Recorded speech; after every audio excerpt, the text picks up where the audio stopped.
السلام علیکم ورحمۃ اللہ وبرکاتہ۔ الحمدللہ رب العالمین والصلاة والسلام علی اشرف الانبیاء والمرسلین نبینا محمد وآلہ وصحبہ اجمعین۔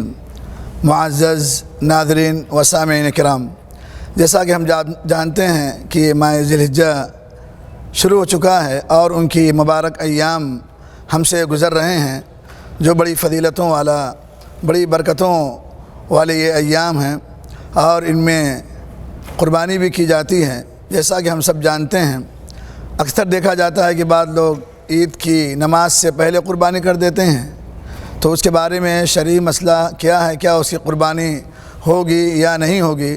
حضرت براء ابن عازب رضی اللہ تعالیٰ عنہ سے روایت فرماتے ہیں، من ضحى قبل الصلاة فإنما ذبح لنفسه ومن ذبح بعد الصلاة فقد تم نسكه وأصاب سنة المسلمين، رواہ مسلم۔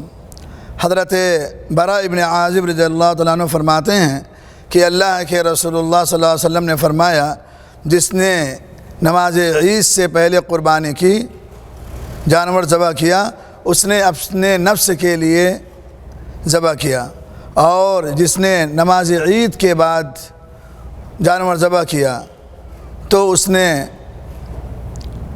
قربانی کیا اور اس نے مسلمانوں کا طریقہ پا لیا۔ یعنی جس نے نماز عید کے بعد جانور کو ذبح کیا، اس نے آپ صلی اللہ علیہ وسلم کی سنت پر عمل کیا۔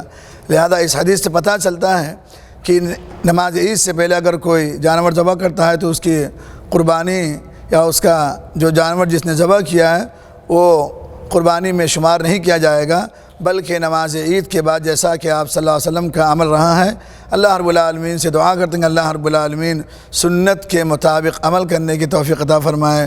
وجزاکم اللہ خیر و احسن الیکم۔ السلام علیکم ورحمۃ اللہ وبرکاتہ۔